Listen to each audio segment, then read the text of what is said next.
बिहार की प्राथमिक स्तर की शिक्षक भर्ती में चयनित अभ्यर्थी, चाहे वो बिहार से हैं या फिर बिहार के बाहर अदर स्टेट से हैं, चाहे यूपी, बिहार, पश्चिम बंगाल, राजस्थान, दिल्ली, कहीं से भी हैं, आपके डॉक्यूमेंट वेरिफिकेशन को लेकर के लगातार प्रश्न आ रहे हैं कि डॉक्यूमेंट वेरिफिकेशन कैसे होगा, कहाँ होगा, कब होगा, साथ ही साथ किन डॉक्यूमेंट्स को लेकर के जाना है। अगर आपका डॉक्यूमेंट कुछ मिसिंग है या फिर आवेदन करते समय आपने गलत डॉक्यूमेंट अपलोड कर दिया था, इन सब के रिगार्डिंग बहुत ज़्यादा आपके डाउट्स हैं, जिसके बारे में इस वीडियो में डिटेल में बात करेंगे। अंत तक जरूर जुड़े रहिएगा और मैं आपसे रिक्वेस्ट करूंगा कि वीडियो को पूरा देखने के बाद अगर आपका प्रश्न का जवाब नहीं मिलता है तब आप कमेंट करके जरूर पूछिएगा, लेकिन पूरा वीडियो देखने के बाद, क्योंकि बहुत सारे आपके ऐसे प्रश्न आते हैं जो कि वीडियो में बताए गए रहते हैं, लेकिन आपने पूरा वीडियो चूंकि नहीं देखा है, इस वजह से वो आपके डाउट क्लियर नहीं होते हैं। तो अंत तक जरूर बने रहिएगा। सबसे पहले तो सभी चयनित अभ्यर्थियों को बहुत बहुत उनके उज्ज्वल भविष्य के लिए मैं शुभकामनाएं देता हूँ। देखिए, सबसे पहले जो सवाल है कि ये जहाँ पर काउंसलिंग होगी वो कहाँ पर होगी, मतलब कि जो आपको सेंटर अलॉट किया गया है, जो जिला अलॉट हुआ है वहाँ पर, या फिर पर्टिकुलर एक किसी जिले में आपको जाना है। तो देखिए, यहाँ पर ये जो पब्लिक नोटिस है बिहार राज्य सरकार के द्वारा निकाला गया है, इसमें साफ तौर पर आप देख सकते हैं इनकी ऑफिशियल वेबसाइट पर रिजल्ट जारी कर दिया गया है। और इसके बाद अगला पैराग्राफ पढ़िए, सभी अभ्यर्थी अपने परिणाम के अतिरिक्त यह भी देख सकते हैं कि किस जिले में उन्हें काउंसलिंग हेतु उपस्थित होना है। यानी रिजल्ट में जो आपका जिला दिखाया जा रहा है उसी जिले में आपको काउंसलिंग के लिए उपस्थित होना है। ऐसा नहीं है कि मान लीजिए किसी को पटना मिला तो वो गया जिले में नहीं जाएगा, किसी को मान लीजिए कि सिवान मिला तो वो फिर छपरा जिले में नहीं जाएगा। कहने का मतलब ये है कि जो जिला आपको अलॉट हुआ है उसी जिले में आपकी काउंसलिंग होगी। ठीक है, पहला डाउट क्लियर हो गया। चलिए आगे बढ़ते हैं। इसके बाद से काउंसलिंग 9:30 बजे से प्रारंभ हो जाएगी। इस टाइम को विशेष तौर पर ध्यान दीजिएगा, वैसे पूरे दिन भर चलेगी, आप समय से पहुंच जाइएगा। ठीक है, अब बात कर लेते हैं कि काउंसलिंग किस डेट में होगी प्राथमिक के लिए। तो अगर आप उर्दू और बांग्ला विषय से संबंधित हैं तो आपकी काउंसलिंग 22 तारीख को होगी। ध्यान दीजिएगा, नोटिफिकेशन के अकॉर्डिंग आपकी काउंसलिंग जो है वो 22 अक्टूबर 2023 को होगी। और अगर आप सामान्य विषय से चयनित हैं तो फिर आपकी काउंसलिंग 23 अक्टूबर 2023 को होने जा रही है। तिथियों पर विशेष ध्यान दीजिए, उर्दू और बांग्ला की काउंसलिंग 22 अक्टूबर को और सामान्य विषय की काउंसलिंग 23 अक्टूबर को होगी। जो भी जिला आपको अलॉट किया गया वहां पर आपकी काउंसलिंग होगी। ठीक है, और 24 तारीख को जितने भी अभ्यर्थी बच जाएंगे प्राथमिक में, चाहे वह उर्दू से हैं, बांग्ला से हैं या फिर सामान्य से हैं, जितने भी अभ्यर्थी बच जाएंगे 24 तारीख को उनकी काउंसलिंग कंडक्ट कराई जाएगी। यहाँ तक क्लियर हो गया। यानी 22 को उर्दू और बांग्ला की उनके जो भी जिला अलॉट हुआ है वहाँ पर उनको जाना है, और 23 तारीख को सिर्फ सामान्य वाले को काउंसलिंग होगा, और 24 तारीख को उर्दू, बांग्ला और सामान्य जो भी अभ्यर्थी बच गए रहेंगे, जो भी उनको जिला अलॉट हुआ है वहाँ पर जाना है। और सेंटर में अभी आगे बात करूँगा किस सेंटर पर जाना है। ठीक है, उसके बाद से बात कर लेते हैं कि किन किन डॉक्यूमेंट्स को लेकर के जाना है। ध्यान से समझिएगा, यहाँ पर जो आपका एडमिट कार्ड है वो एडमिट कार्ड आप लेकर के जाएंगे, और साथ ही साथ उसका एक सेल्फ अटेस्ट कॉपी भी लेकर के जाएंगे। ठीक है, यहाँ तक क्लियर हो गया। दूसरा है मूल आधार प्रमाण पत्र, यानी आधार कार्ड आपको मस्ट है, देना ही पड़ेगा। आधार कार्ड आपको देना ही है, ओरिजिनल भी ले करके जाना है, और साथ ही साथ उसका सेल्फ अटेस्ट फोटोकॉपी भी ले जाना है। सेल्फ अटेस्ट का मतलब होता है कि आप उसी फोटोकॉपी पर अपना सिग्नेचर करेंगे, इसका मतलब होता है स्वप्रमाणित, या फिर इसी को अंग्रेजी में सेल्फ अटेस्ट बोलते हैं। ठीक है, तीसरा देखिए, सभी शैक्षणिक प्रशैक्षणिक प्रमाण पत्रों की मूल एवं बिहार लोक सेवा आयोग की वेबसाइट पर अपलोड किए गए प्रमाण पत्रों की डाउनलोड प्रति। ध्यान से समझिएगा, जो भी आपके डॉक्यूमेंट हैं हाई स्कूल से लेकर के इंटरमीडिएट, ग्रेजुएशन, बीएड तो खैर प्राथमिक का रिजल्ट नहीं जारी किया गया, डीएलएड, जितने भी आपके पास होते हैं, और सीटेट, और अगर आप बीटीईटी हैं तो बीटीईटी, जितने भी आपके पास अभी तक के डॉक्यूमेंट हैं सभी डॉक्यूमेंट ओरिजिनल लेकर के जाने हैं। साथ ही साथ सभी डॉक्यूमेंट का आपको डाउनलोड करके फोटोकॉपी को सेल्फ अटेस्ट करके ले जाना है। अब डाउनलोड कहाँ से होगा? जो डॉक्यूमेंट आपने आवेदन करते समय अपलोड किया था वो डॉक्यूमेंट आपको डाउनलोड कर लेना है। जब वो डाउनलोड करेंगे तो उस पर बीपीएससी का लोगो आ जाएगा, जिसे वाटर मार्क बोलते हैं, और आपका रजिस्ट्रेशन नंबर लिखा रहेगा। उसको आप वहाँ पर डाउनलोड करके और उसको सेल्फ अटेस्ट करके लेकर के जाना है। कि क्या करना है? सेल्फ अटेस्ट, यानी उस पर सिग्नेचर करके लेकर के जाना है। अब इस पर बहुत सारे अभ्यर्थियों के कमेंट है कि मान लीजिए किसी ने गलत डॉक्यूमेंट अपलोड कर दिया तो आपको संशोधन करने का मौका भी दिया जा रहा है। आपके लिए पोर्टल को फिर से ओपन कर दिया गया है। अगर आपकी कोई भी डॉक्यूमेंट गलत हुई है तो आप उसको फिर से अपलोड कर सकते हैं। अपलोड करेंगे, उसके बाद से उस पर वाटर मार्क आ जाएगा, फिर उसे डाउनलोड करेंगे और उसको लेकर के जाएंगे। ठीक है, जिनका भी गलत हुआ है या फिर जिनका ब्लर हुआ है वो सब ऐसे ही करेंगे। यहाँ तक क्लियर हो गया? ब्लर का मतलब बहुत ज़्यादा ब्लर जो कि बिल्कुल पढ़ने लायक ही नहीं है। चूंकि 100 के भी ही अलाउड है, तो आप कितना भी करेंगे वो ब्लर होगा ही होगा। तो बहुत ज़्यादा मतलब बिल्कुल पढ़ने ही लायक नहीं है, उनको दोबारा अपलोड करना है। जिनका थोड़ा बहुत ब्लर है उनका चल जाएगा, क्योंकि 100 के भी में ही करना है, वो दोबारा आप करेंगे फिर ब्लर हो जाएगा। तो इन सबका चीज़ों का विशेष तौर पर ध्यान दीजिएगा, ठीक है। इसके अलावा बहुत सारे अभ्यर्थियों का ये प्रश्न आ रहा था कि उनका मान लीजिए सर्टिफिकेट नहीं मिला है। अगर आपके पास सर्टिफिकेट नहीं है किसी भी चीज़ का, जैसे ग्रेजुएशन का हो गया या फिर डीएलएड का हो गया, तो ग्रेजुएशन किए हुए तो आपको काफ़ी समय हो चुका होगा, डीएलएड भी 2 साल का होता है, 2-3 साल तो एटलीस्ट आपका ग्रेजुएशन किए हुए हो गया होगा, तो आपका सर्टिफिकेट आ गया होगा। अगर आप लेना चाहें तो ले सकते हैं, 1-2 दिन में मिल जाए तब तो बहुत अच्छी बात है। अगर नहीं मिल पाता है तो अगर आपके पास प्रोविजनल मिल जाता है तो उससे भी काम चल जाएगा। लेकिन विशेष तौर पर ध्यान दीजिएगा, प्रोविजनल अगर आपने पहले से निकाल रखा है और वो 6 महीने से पुराना है तो वो प्रोविजनल नहीं माना जाएगा। ध्यान से सुनिए, प्रोविजनल की वैलिडिटी सिर्फ और सिर्फ 6 महीने ही होती है, ठीक है। तो अगर आपका वो वाला भी है तो आप उसी को लेकर के जाइए, क्योंकि अब समय नहीं बचा हुआ है। अगर 1-2 दिन में मिल जाता तो ठीक है। मान लीजिए आपके पास नहीं हो पा रहा है, अरेंज नहीं हो पा रहा है, तो भी घबराने की जरूरत नहीं है। आयोग किसी भी अभ्यर्थी को, जेन्युइन कैंडिडेट को, सिर्फ इस आधार पर कि आपके पास सर्टिफिकेट नहीं है कभी भी बाहर नहीं करेगा। आपसे सिर्फ एक एप्लीकेशन लिखवा लिया जाएगा कि पर्टिकुलर आपको टाइम दिया जाता है, इस टाइम में आकर के आप अपना सबमिट करिएगा, अन्यथा की कंडीशन में आपका अभ्यर्थन जो है वो कैंसिल कर दिया जाएगा। मतलब कि अगर आप जेन्युइन कैंडिडेट हैं तो आपको घबराने की बिल्कुल भी आवश्यकता नहीं है। आपको समय दे दिया जाता है, 1 महीने 2 महीने आप अपना सर्टिफिकेट ला करके वहां पर दिखा सकते हैं और सबमिट कर सकते हैं, ठीक है।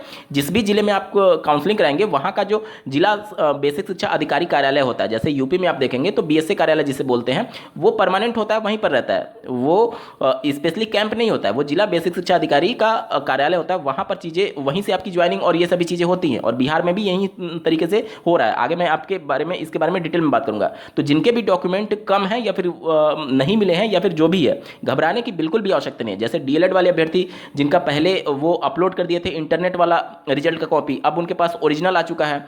तो इंटरनेट वाला जो आपने अपलोड किया था उसका मतलब ये है कि जो आप अपलोड किए थे वो आप फिजिकल तौर पर दिखाएंगे। कहने का मतलब कि वहां से चूंकि आप डाउनलोड करेंगे तो वाटर मार्क आ जाएगा, यानी कि आप बीपीएससी से छुपा करके कुछ भी डॉक्यूमेंट नहीं दे रहे हैं। अगर आपके पास ओरिजिनल आ चुका है तो आप ओरिजिनल को अपलोड कर दीजिए और ओरिजिनल वाला वाटर मार्क बन करके आ जाएगा और उसको आप फिर फिजिकल के तौर पर काउंसलिंग के समय दिखा सकते हैं, अगर आपके पास ओरिजिनल मिल चुका है तो, ठीक है। क्योंकि आयोग आपको मौका दिया है कि फिर से आप जाकर के अपलोड कर सकते हैं अगर आपका डॉक्यूमेंट आ चुका है या फिर डॉक्यूमेंट गलत है तो, ठीक है। लेकिन इसके लिए नोटिस जरूर देख लीजिएगा, आपका अटेस्ट हुआ होना चाहिए और जिस अथॉरिटी से या फिर जिस भी ऑफिसर से आप अटेस्ट करवा रहे हैं उसका नाम और डिजिग्नेशन ये सब भी आपको वेबसाइट पर मेंशन करना होगा। यहाँ तक क्लियर हो गया? चलिए, इसके बाद से बहुत सारे अभ्यर्थियों का ये प्रश्न आता है कि जैसे किसी महिला के नेम में रिजल्ट में कुमारी लगा हुआ है पहले और बाकी के सर्टिफिकेट में नहीं लगा हुआ है। तो देखिए ये सभी चीज़ें अंडरस्टूड होती हैं। पहले क्या होता था कि जैसे बीपीएससी माफ़ कीजिएगा, यूपी बोर्ड हो गया, सीबीएसई बोर्ड हो गया, यूपी बोर्ड स्पेशली देखा जाए तो पहले लड़कियों के नाम के पहले कुमारी लग ही जाता था।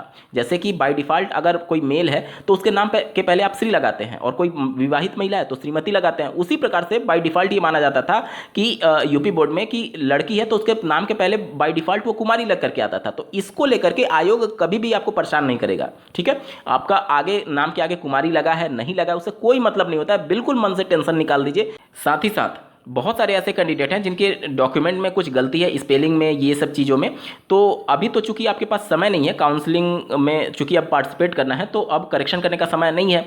तो इस प्रकार के कंडीशन में आयोग आपको कुछ समय दे देता है कि आप अपना करेक्शन करवा लीजिएगा, ठीक है। जैसे उत्तर प्रदेश की स्पेशली मैं बात करूँ तो पिछले 69,000 शिक्षक भर्ती में आपको 6 महीने का समय दिया गया था कि आप अपना जो भी अभ्यर्थन है आपका कैंसिल नहीं किया गया, आपको नियुक्ति पत्र भी दिया गया, आपको ज्वाइन भी कराया गया, लेकिन आपको 6 महीने का समय दे दिया गया कि 6 महीने में आप अपना डॉक्यूमेंट को करेक्शन करवा लीजिए, ठीक है। तो इन सभी चीज़ों को आप विशेष तौर पर ध्यान दीजिएगा। जैसे यूपी बोर्ड में अभी हाल ही में आपने देखा होगा कि जिले वाइज वहाँ पर कैंप लग करके जो भी डॉक्यूमेंट थे उनको करेक्ट करवाया गया था यूपी बोर्ड के माध्यम से, ठीक है, आयोग के माध्यम से। तो ये सभी कैंप लगते रहते हैं, समय समय पर करेक्शन कराए जाते रहते हैं। तो ये सभी चीज़ों को आप विशेष तौर पर ध्यान दीजिएगा। अगर आपके डॉक्यूमेंट में कुछ गलती है, आपका अभ्यर्थन कैंसिल नहीं किया जाएगा, लेकिन कुछ समय दे दिया जाता है ताकि आप अपना डॉक्यूमेंट करेक्ट करा लें। यहाँ तक क्लियर हो गया? डॉक्यूमेंट अगर आपका जेन्युइन है, एक आध स्पेलिंग गलत है, कुछ भी थोड़ा बहुत मिस्टेक है, कोई प्रॉब्लम नहीं होगी, निश्चिंत रहिए। आपको समय दे दिया जाता है कि आप उसको करेक्ट करवा करके बाद में सबमिट कर दीजिएगा। यहाँ तक क्लियर हो गया? इसके बाद से देखिए जितने भी डॉक्यूमेंट्स हैं वो सब आपको देना ही देना है। सीटेट का भी आपको देना है और सीटेट जो आप अपलोड किए हैं वही चीज़ें डाउनलोड करके सेल्फ अटेस्ट करके ले जाने हैं। 3 पासपोर्ट साइज फोटोग्राफ लेकर के जाना है। कोशिश करिएगा कि जो आपने पूर्व में ऑनलाइन या फिर ऑफलाइन में लगाया था यहाँ पर ऑफलाइन वाला चूंकि आपको देना था, तो वो वाला फोटो अगर आपके पास है तब तो सबसे अच्छी बात है। अगर नहीं भी है तो भी आप रिसेंट में फोटो खिंचवा लीजिए, कोई भी प्रॉब्लम नहीं होगी। यहाँ तक क्लियर हो गया। इसके बाद से अगर आप आरक्षण का दावा किए हुए हैं यानी बिहार के कैंडिडेट होंगे तो उस कंडीशन में आपका डोमिसाइल और जो भी आपकी कास्ट और ये सभी चीज़ें होती हैं वो सब आपसे मांगा जाएगा, ठीक है। और साथ ही साथ अगर आप डेट ऑफ बर्थ में छूट चाहते हैं तो इसके लिए जो नियमावली थी और जो आपने डॉक्यूमेंट अपलोड किया होगा उसके हिसाब से आपको चीज़ों को देना होगा, ठीक है। यहाँ तक क्लियर हो गया। साथ ही साथ सबसे महत्वपूर्ण बात यह है कि आपका बायोमेट्रिक चीज़ें हो रही हैं तो इसके लिए आधार कार्ड आपका मस्ट है, और आधार कार्ड में जो मोबाइल नंबर आपका लिंक होगा उस पर एक OTP भेजा जाएगा जिससे वेरीफाई किया जाएगा कि आप जेन्युइन कैंडिडेट हैं अथवा नहीं। तो अगर आपका आधार में मोबाइल नंबर लिंक नहीं है तो 1-2 दिन का समय है, आप जाकर के जरूर लिंक करवा लीजिए, उसके बाद ही वहाँ पर जाइएगा, क्योंकि OTP अगर नहीं आएगा तो प्रॉब्लम होगी। और मान लीजिए आपकी फैमिली के किसी अन्य मेंबर का आपके आधार कार्ड में मोबाइल नंबर लिंक है तो आप अपनी फैमिली के उस मेंबर का मोबाइल नंबर या फिर सिम लेकर के जा सकते हैं, क्योंकि वहाँ पर OTP मांगा जाएगा। या फिर काउंसलिंग के दौरान आप फ़ोन करके उनसे पूछ सकते हैं, लेकिन इन सभी चीज़ों में मान लीजिए कभी नेटवर्क नहीं लगा, कभी उनका फ़ोन नहीं लग रहा, कभी ये सभी चीज़ें प्रॉब्लम आती हैं, तो इन सब अगर आपके पास फ़ोन रहेगा तो आपके पास सुविधा होगी। यहाँ तक क्लियर हो गया। कोशिश ये करिएगा कि आप अपना मोबाइल नंबर अपडेट करा लीजिए। अगर आपका पुराना नंबर बंद हो चुका है तब तो आपको बहुत ज़्यादा जरूरी है कि 1-2 दिन में आप मोबाइल नंबर अपडेट जरूर करा लीजिएगा, ठीक है। चलिए, यहाँ तक क्लियर हो गया। उसके बाद से ध्यान दीजिए, ये सब चीज़ें तो डॉक्यूमेंट के बारे में मैंने आपको बता दी। अब बात करते हैं कि कहाँ पर आपको काउंसलिंग के लिए जाना है। देखिए, जो भी जिला आपको अलॉट किया गया है उसी जिले में जाना है। जैसे कि यहाँ पर आप नीचे जाएंगे तो अररिया में जब आप जाएंगे तो वहाँ पर 1 से 5 सामान्य, और यहाँ पर 1 से 5 सामान्य उर्दू बांग्ला के बारे में बात मेंशन की गई है 27 और 28वें सीरियल नंबर पर।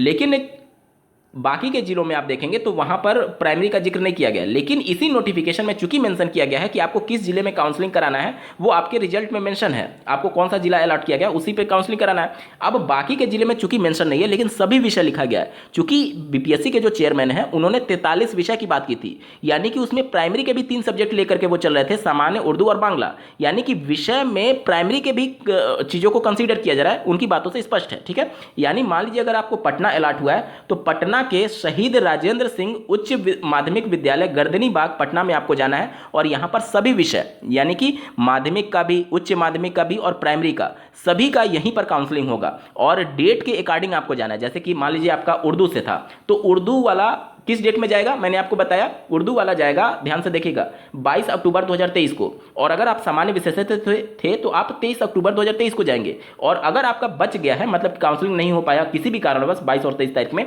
तो आपको 24 तारीख को उपस्थित हो जाना है पटना के, अगर आपको पटना अलॉट हुआ है तो इस सेंटर पर, ठीक है। मान लीजिए किसी को नालंदा अलॉट हुआ है तो नालंदा के DRCC नालंदा में आप जाएंगे, ठीक है।